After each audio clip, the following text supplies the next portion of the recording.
Hi, what's up everybody? Max here, and we're back with another comps guide. It is a new patch, and there are a lot of new comps to play, re-emerged compositions, and compositions that got nerfed. Before we even get into this, I want to make sure that we're talking about the meta changes, the main meta changes, so you understand what has occurred, and some tier lists regarding stage 1 unit holds and stage 2 slams. The 5 comps that we're going to be talking about today is going to be 6 Scrap, Emissary Sorcs, Ambusher Reroll, Renata Reroll, and also Zeri Reroll. If you have any questions, make sure you comment them and I will respond to you ASAP. You can also join my Discord, link is in the description and the pinned comment, and I'll be happy to help you out there as well. So let's talk about the main meta shifts. So the new / re-emerged compositions for Sorc, for Emissary with Swain backline carry is going to be really good on this current patch. Visionaries, Renata Reroll, also very back. Zeri Reroll, 2 ways to play this, Sentinel and Watcher. TF Loris Reroll, very good, good as well. And Kog'Maw Watcher's Reroll is back due to some buffs to Scar and Garen. There are a couple nerf compositions. Twitch, unfortunately, I would be only playing this if you have an Experiment +1 or if you have a Bruiser +1. Urgot Reroll got a little bit of a nerf, nothing too crazy. You're still playing this from Unleash the Beast or Death's Defiance / Innervating Locket. So let's move on to the new anomalies that are implemented for the new patch. Brutal Claws, you want to be taking this on ambushers or carries that have crit items. Also, it helps if they have AoE damage due to this being a bleed, so you can hit multiple targets and bleed them out at the same time. Cultivating Magic, this is going to be good on solo AP carries. Currently, the only composition I believe this would be good on is the TF reroll. You want to make sure that this is a solo AP carry composition because you want to make sure they're doing at least 10,000 damage or for dealing a lot of damage, because each 10,000 they will be gaining 5 AP. So if the damage is split between multiple carries, it'll be quite difficult to gain this stacking AP. Cybernetic Empowerment, you'll be wanting to take this if you have extra items or excess items. Hive Mind, pretty decent, 25% damage amp, still lower than anomalies such as Comeback Story. However, it does give you a built-in Pilfer, so if you have no damage amp on your main carry, low on gold, or you just don't want to roll too much on anomaly round, this is a fine anomaly to take. Infectious Anomaly, this is good from a head, so if you have a lot of HP to spare, the more rounds you survive, the stronger your board will be. Power Up is essentially the AD version of Magic, Cultivating Magic. So a composition that this is very good in, solo AD carry, is going to be Zeri Reroll, as Zeri is doing the vast majority of your damage within that composition. Titan of Teamwork, reroll compositions with solo frontline, for example, Singed, within the Renata reroll composition. Vampiric on melee carries that have high damage already, and Voracious Appetite is very good if you're ahead and a lot of HP with melee carries such as Urgot Reroll or Smeech Reroll. Okay, so let's get straight into the stage 1 holds tier list. Remember that the holding units comes in packages, so currently Bruisers is still the best, better than Watchers and Sentinels. If you have Trundle, you're holding Stab, vice versa. However, if you have like a Irelia 2, then you will be holding these Singes as priority. Stage 2 slams, Sunfire is still the best slam. Infinity Edge, Endless Whisper, Runons, these are all great slams as well. Playing around AD early can just transition quite easily to the mid game, playing around like a Gangplank because of how good Scrap is currently, and then this will eventually end up on a Corki. So that's why those are going to be the S tier slams. There are a couple other good ones, like Shojin is good because of the Sorcerers, same with Rabadons, Bramble Warmonks, if you're able to get duplicates of components. Something a little extra here, 2 to 3 unit holds. Rel, great unit, great traits. Urgot, Zeri, Camille, they have their own reroll spots. And for 3 costs, Ezreal, Gangplank, Swain, Smeech, these are going to be the best 3 costs. TF is very close as well, still pumps out damage, but definitely not as good as these 4. Okay, so moving on to our compositions now. Scrap Corki Ekko, this is going to be a level 8 comp, eventually camping out on level 9. And this is going to be a mixed damage composition that has a lot of burst. This is going to be a composition that requires excess items or extra items. As the more items you have, the larger the scrap shield is going to be. Very strong composition. It can use very flexible items and caps high with that rumble as well, and being able to upgrade that rumble. This is a chart made by Mindful One, so I did not make this. Essentially, once you get 6 scrap activated, the half items, so the components, will now guarantee transform into the items presented within this chart.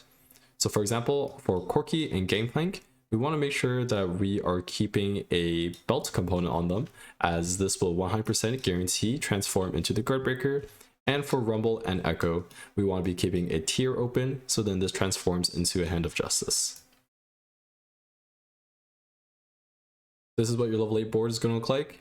In the mid game, itemize and carry Gangplank until Corki, and you can play it around 4 scrap for a strong mid game. Starting stage 4, on 4-1 or 4-2, you want to make sure you're leveling to 8 and stabilizing with this board 6 scrap, and your +2 is usually going to be Elise and Tristana.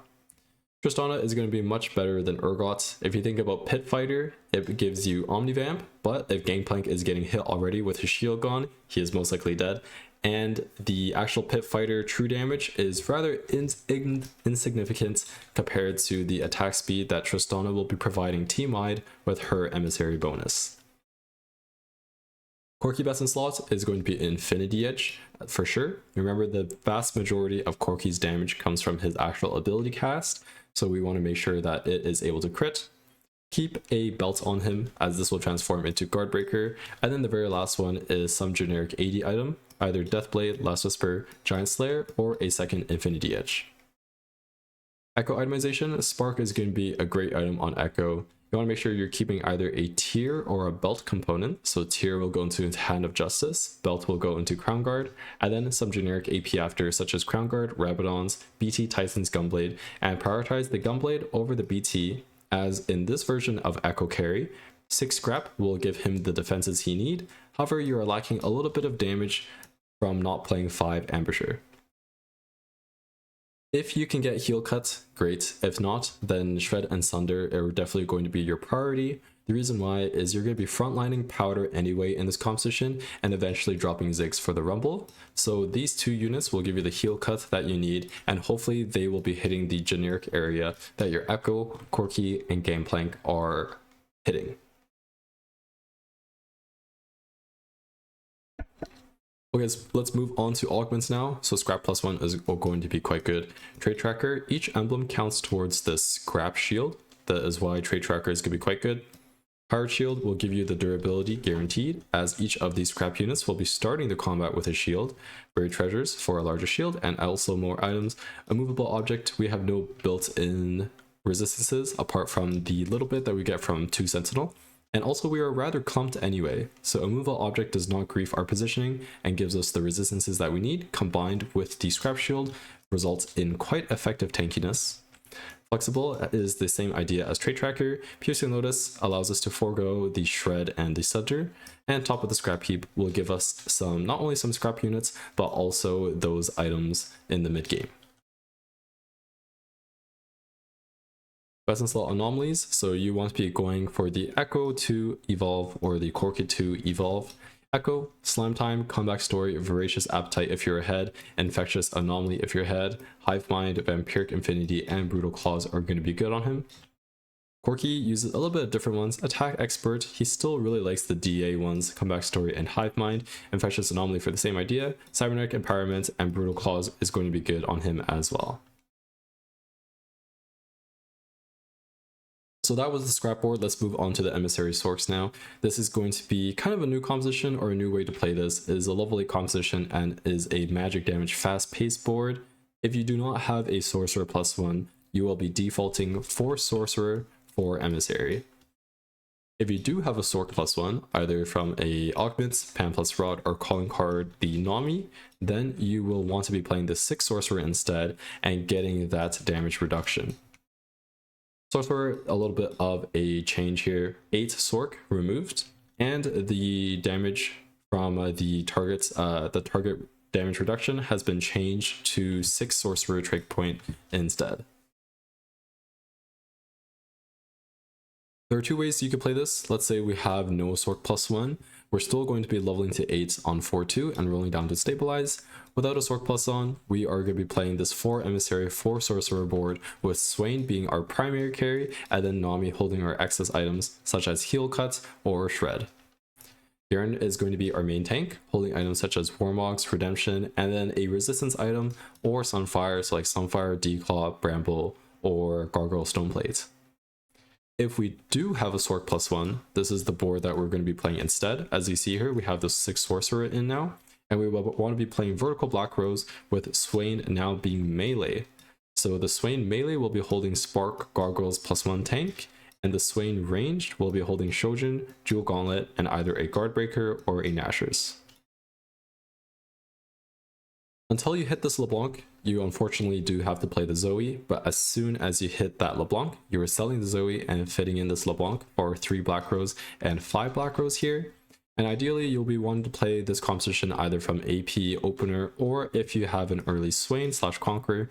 If you're able to get in 4 Conqueror for like stage 2, stage 3, it is quite reasonable to cash out a 100 Conquest, which will allow you to get a lesser champion dupe and allow you to hit Swain 3 much easier.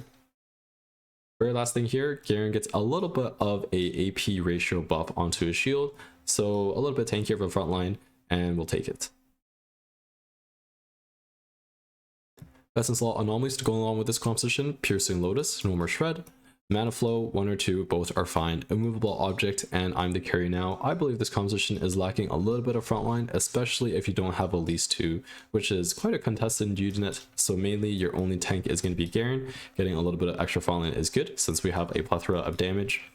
Blazing Soul and Trifecta are also going to be your next best augments to go along with this comp. One augment I want to shout out here, Pandora's Bench or Duo Q. The spike from LeBlanc over Zoe is huge. So if you're able to get a LeBlanc, then you're going to be in a very, very good spot for your happy top 4. Regarding anomalies, you will most likely be evolving this Swain. If you do have a Nami 3 before your Swain, then of course you'll be evolving the Nami instead.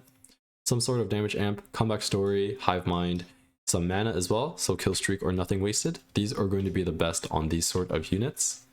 Garen will be holding or evolving using tank anomalies, so 4 to 5, giant sized or stone skin. And then remember, if you calling card the Nami, you are guaranteed a sorcerer spat, as there is no emissary spat. Moving on to our next composition, we have a reroll comp now, Ambushers. It's going to be a level 6 to 7 composition, and you will be doing a lot of mixed damage, both magic and physical. This is a burst board, so you really want to be ending the fight ASAP and not letting the opponent board scale. Couple conditions to play this composition. So the first one is going to be artifacts. Spectral Cutlass, Prowler's Claw, and Silvermere Dawn are going to be the best for Camille. These are also going to be good on Smeech, minus the Spectral Cutlass, and Death's Defiance is going to be the Smeech one.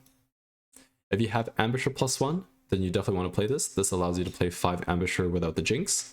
Loot expansion is very, very good for ambushers. Not today, you will be rerolling the Camille. And Cooking Pot, I'll be explaining how to play this 2-1 augment. So let's say we are playing around the Camille, whether we have Not Today, whether we have an artifact that is good for her / early Camille's. You want to be leveling to 6 on 3-2 and rolling for Camille 2 plus ideally 2 more Enforcers. If you don't have Twisted Fate, you can play a Maddie for now, but playing 4 Enforcers plus as many Ambushers as you can for stage 3 is going to result in a rather decent stage 3 board. If you're playing around the Smeech, stabilize on stage 3 if you need, but ideally you want to be leveling to 7 on 4-1 right after Wolves and slow rolling to hit that Smeech 3. For Camille, if you have Spectral or Prowlers, you want to be pairing this with a Hand of Justice and Eon. These are going to be damage. These are going to be damage artifacts, hence the Eon. But if you have Silvermere, Silvermere will give you the tankiness you need, so you just want to be going the Hand of Justice, BT, and going double healing on her. Smeech best in slots without any artifacts is going to be BT, Titans, and Hodge. But for example, let's say we have a Prowlers, which is quite good on him. You'll be dropping the Titans, going double healing, and the damage artifact. Any AP items or just excess items will be going on the Ekko. Hand of Justice, BT, Titans, Crown Guard, Guardbreaker, Spark. These are all going to be great items on him. As I mentioned earlier, Scrap Ekko wants more damage because he has a lot of tank. However, Ambusher Ekko wants more survivability because he already has enough damage. Last but not least, get in 5 Ambusher ASAP for this damage reduction, which is going to be very important on melee carries as they will be getting hit by something by the enemy board. Now let's say we have Cooking Pots, a very good augment on 2-1. It gives you a pan. Paired with a glove will give you that Ambusher spat you need to fit in 5 Ambusher once you hit that Ekko. If you have an early Camille, you want to start feeding the Camille such as this, and you'll be rerolling this Camille because of the HP you have invested into her. Without any artifacts, Edge of Night, Hand Adjustments, and Titans is going to be your go-to. If you have an early Smeech, then you want to be feeding the Smeech instead, looking to level and roll level 7, and go for that Smeech 3. Without any artifacts, your base Smeech default build is going to be Bloodthirster, Titans, and a Hodge. That's a slot anomalies or augments to go with this comp. This Ambusher +1, Cooking Pot, and Portable Forge to fish for one of the many artifacts that this composition uses. A couple of other good ones that I did not mention. Immovable Object is going to be very good because this is a melee comp. Most of the time melee carries already have enough damage, so being able to give them extra survivability or durability is going to be great, hence the random wins. Flurry of Blows is also going to be very good because we are a crit based comp and will allow us to attack more often and deal more damage.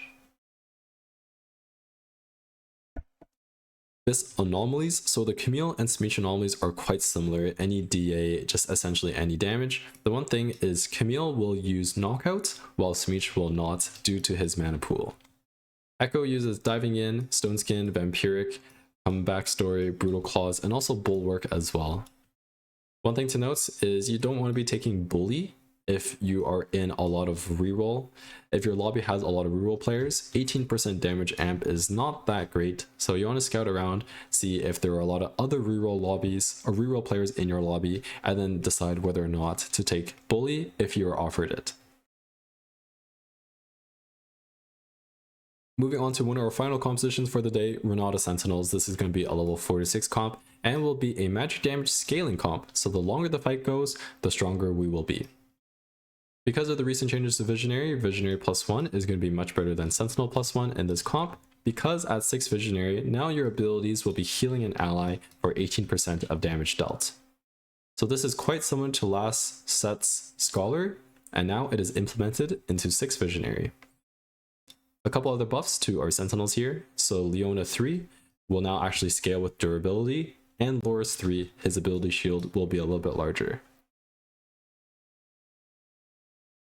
This is what your level 5 board is going to look like. You don't want to level or roll until stage 3-1 right after Krugs. Right after Krugs on 3-1 you'll still be level 4, and you want to be rolling 4 copies of Singed. Stop around 34 gold, so then the next round you can still make 40, then 50, and then you can go into your slow roll.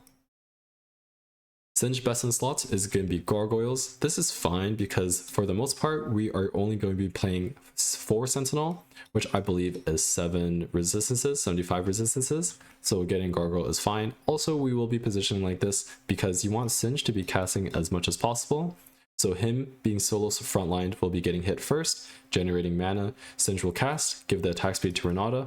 Renata will be getting this bonus attack speed, paired with Shojin, will be casting and shielding the Singed, and it is just a ongoing cycle of healing, or not healing, shielding, damage, shielding, damage. His +2 is going to be Redemption and Crown Guard. If you can't get these, Declaw, Bramble, Val, Helm, Sunfire is going to be fine as well. One thing to note is we actually have a decent amount of Morello/Red holders within this composition, so if you can build these instead, then you can forego the Sunfire. Renata Abyss is going to be Shojin plus Archangels +1. This is either going to be Nashor's, Quicksilver if you have gloves or just the way your items work out, Pack Crown from Coronation, or Gambler's Blade Artifact. On level 5, you're going to be wanting to play 4 Sentinel over 4 Visionary. A tankier board is going to be much better than playing a Morgana or a Vex. And then last but not least, if you don't have any early Singes or you're contested, let's say by a Zeri Sentinel player, you have the option to main tank Rel 3 instead and level and roll on level 6. In this case, you'll be swapping the Rel and the Singe positioning and giving the Crown Guard, Redemption, Gargoyle over to the Rel instead.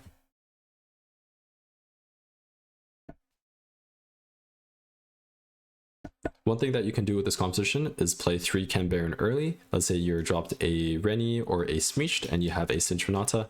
This is quite good as you can cash out a 100 stack, either give you a free lesser dupe, 2-star Singed Renata plus some gold plus this lesser dupe. The only low roll here is going to be getting this Rennie, but 3 gold is still 3 gold at the end of the day. Slam whatever items you have that is applicable for the composition on the Smeech instead.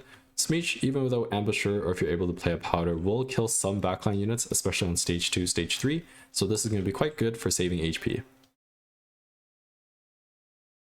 This is what your final board is going to look like, having 6 Visionary in with our duo carry being either Malzahar or Heimerdinger. Malzahar will be holding our heal cut, either Red Buff or Morello. Visionary Crest, Visionary Crown is going to be extremely good because this will not only give us a Shojin, but will also give us a Renata, while the Crest will only be giving us a Renata. This is going to be good. Investment Strategy 2 will give us the gold so we can start investing earlier. Void Swarm and Void Caller will be just keeping a larger frontline and keeping our board alive, being able to sustain and stall longer. Coronation will allow us to hit our next breakpoint easier, so 6 Visionary can come in a level easier, and also this Crown is going to be replacing the Nashers on the Renata. Piercing Lotus, we're not going to be building Jewel Gauntlet onto the Renata, and this will also allow us to forego the Shred and the Shred, so either the Spark or the Shiv. And then Immovable Object, kind of the same idea as Gargoyle. With 4 Sentinel, this is rather good, but if we have 6 Sentinel, then we definitely do not want to be holding or taking Immovable Object, because this is just too much resistances and would much rather combine this with some other defensive stat. Renata Anomalies, you're either going to be evolving the Singed or the Renata. Singed just use generic tank ones, Fortified, Giant Size, Titans of Teamwork. This is going to be the new one that gives you durability based off of how many 3-stars you have on your board, and Protector Shielding is going to be good as well. Renata will be using Fireball, Magic Training, Hypervelocity, and Comeback Story as her BIS anomalies. And moving on to our final composition of the day is going to be Zeri Reroll. This is going to be a level 6 physical damage scaling board, and there are 2 ways that you can play this, the Sentinels and the Watchers. The conditions to play: if you have a Firelight +1, this will allow you to play 4 Firelight, and you'll be playing the Watchers version, and now during your Firelight animation, you will be able to do a flurry of attacks that will deal a large burst of damage.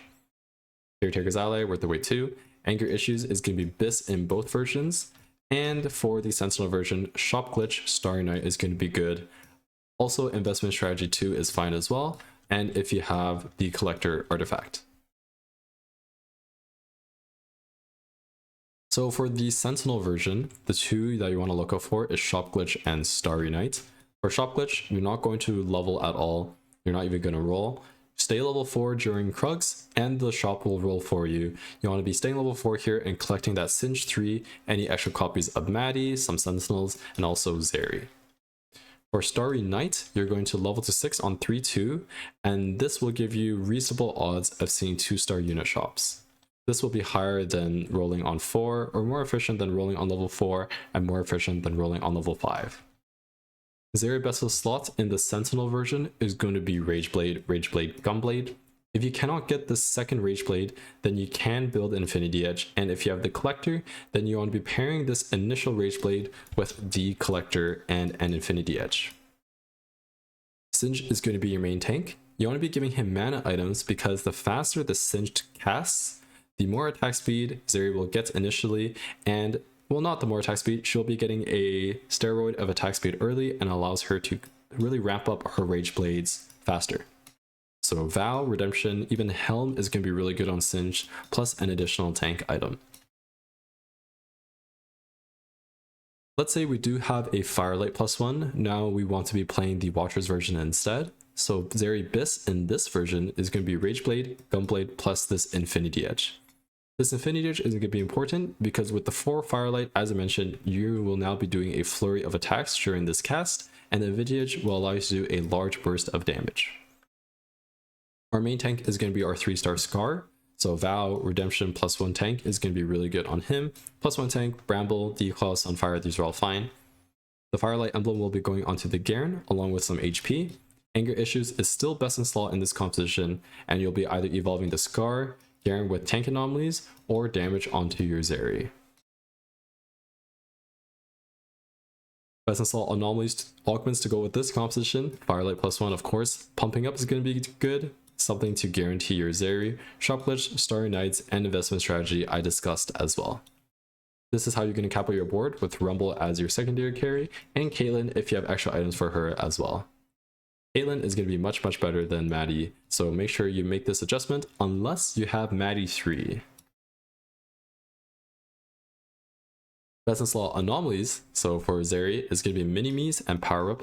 Zeri is going to be attacking so many times, which makes mini-me's extremely efficient, and power up because you are the majority of damage within this composition and will allow you to start really scaling up that attack damage. Bully, strength training, call the weak, the finisher is going to be good as well. And Singe is going to be your frontline, either ultimate hero, deep roots, fortified, giant size, and protective shielding. And that's everything. So I'll do a quick recap of all the comps that I talked about, and then we're out of here. So today we talked about 5 comps that are going to be good on patch 13.4. Doesn't mean that other compositions are not playable. These are just either default ones, single conditions, or just new ones to be discussed. 6 scrap should be your default. Very good. AP items, AD items, frontline, backline, good mid game. Emissary Sorcs, if you have AP opener, if you have Shojin, there's the Sorc +1, there's the non-Sorc +1 version. Amateur Reroll, Renata Reroll, and Zeri Reroll all have their spots as well. So that's everything. If you learned something from today's video, make sure you let me know and also join the Discord in the description. You can also watch me on Twitch where I stream my Challenger games as well. If you have any questions, leave them in the comments below or ask them within the Discord and I'll be happy to help you out. Thanks for watching my guide. As usual, I really appreciate the support. Best of luck in your games and I will see you next guide.